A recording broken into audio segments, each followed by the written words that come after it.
नमस्कार, मैं प्रत्युष शर्मा और आप देख रहे हैं CTV7 न्यूज़ की खबरें।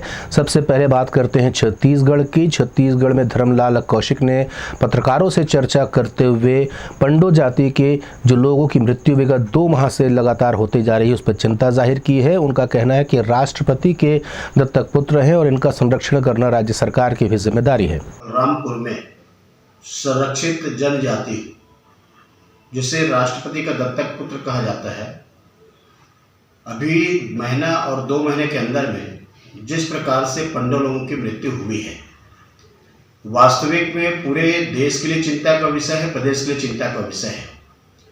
उनकी संख्या वैसे ही कम है और विशेष देखरेख की आवश्यकता उनको है, लेकिन कुपोषण के शिकार हो रहे हैं, खाने पीने में असुविधा हो रही है, उचित इलाज की व्यवस्था सरकार की तरफ से नहीं है और सरकार उस मामले को लेकर के जितनी गंभीरता होनी चाहिए सरकार में गंभीरता भी नहीं है।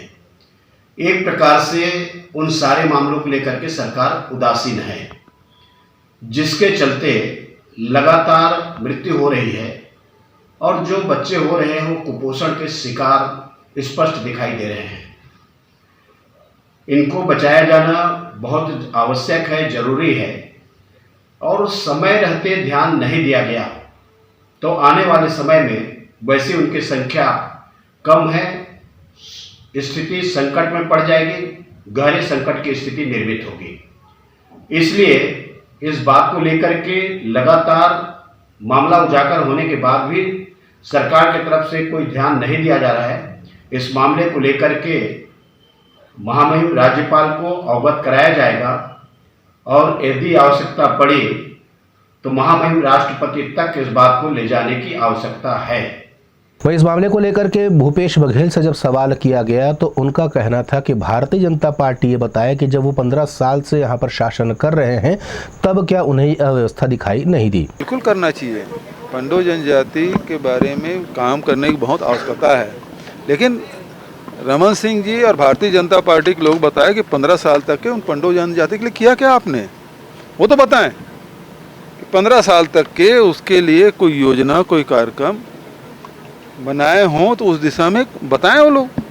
उनका कहना है कि जो सुपोषण का दावा है उसकी सुपोषण का दावा क्या मतलब, कुपोषण है उसको कौन इनकार कर रहा है। 2 दिन से लगातार राजधानी रायपुर सहित पूरे प्रदेश भर में एक वीडियो वायरल हो रहा है जिसमें कचरा गाड़ी में गणेश जी की प्रतिमाओं को रखा गया है और इसे रायपुर नगर निगम के कर्मचारियों द्वारा बड़े असम्मानजनक तरीके से कुंड में फेंका जा रहा है, जिसको लेकर के हिंदू समाज में खासी नाराजगी देखी जा रही है और वहीं सोशल मीडिया में भी लोगों ने इसका पुरजोर विरोध शुरू कर दिया है। देखिए, विसर्जन के दिन परसों और कल की घटना है। हम लोगों ने जिस भगवान गणेश को 11 दिन तक पूरे विधि विधान से पूजा किया, अर्चना किया और उनके सेवा करने के बाद नगर निगम के आह्वान पर कि हम एक जगह ले जाके विसर्जित करेंगे जिससे किसी प्रकार का पोल्यूशन नहीं हो, हम लोगों ने विश्वास करके भगवान गणेश की मूर्ति उनको सौंपी। बाद में हमको पता लगा कि कचरे की गाड़ी से भगवान गणेश को ले जाया गया और वहाँ पे निगम के जो कर्मचारी हैं उन्होंने फेंक कर गणेश जी को ठंडा किया। इससे पूरे हिंदू समाज की भावना आहत हुई है और जब महापौर जी के संज्ञान में बात आती है तो मात्र वो एक सफाई कर्मचारी को, 2-3 सफाई कर्मचारियों को निलंबित करके, निष्कासित करके अपने कर्तव्य की तीसरी समझ रहे हैं।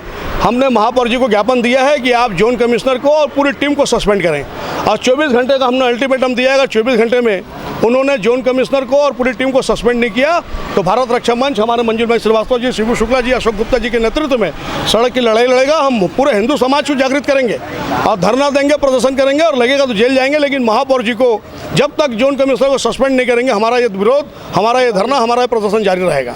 रायपुर से CTV7 के लिए भीमराव की रिपोर्ट। इधर पेट्रोलियम प्रोडक्ट को लेकर के आज एक पत्रकार वार्ता ली गई जिसमें कहा गया कि अगर परिवहन दर में कोई इजाफा नहीं किया जाएगा तो आने वाले दिनों में वे उग्र आंदोलन करेंगे। संचालकों का कहना है कि डीजल और पेट्रोल के दाम अब 100 रुपए पार कर चुके हैं। ऐसे में पुराने दर पर काम करना उनके लिए एक जटिल समस्या है।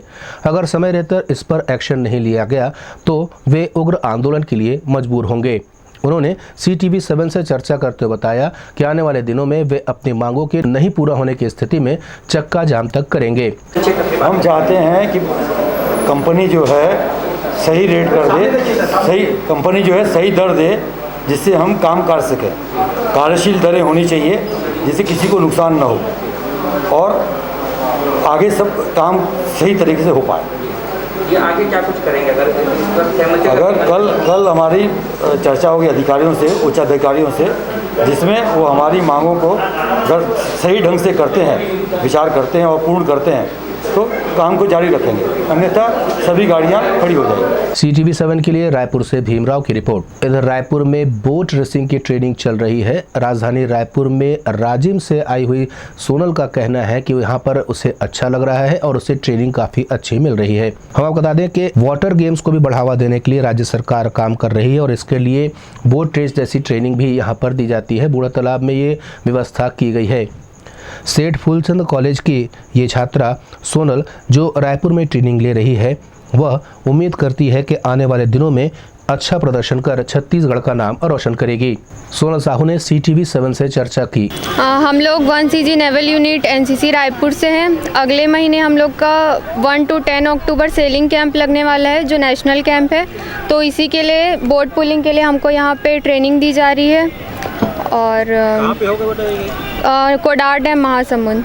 Bureau report CTV7।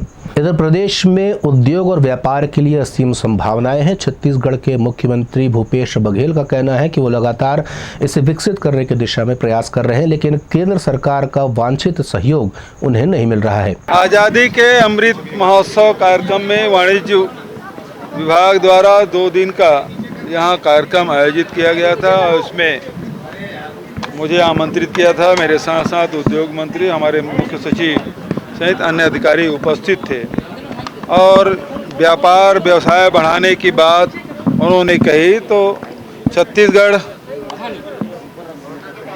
Landlocked state है, समुद्र बहुत दूर है, तो ट्रांसपोर्टिंग हमको बहुत महंगा पड़ता है।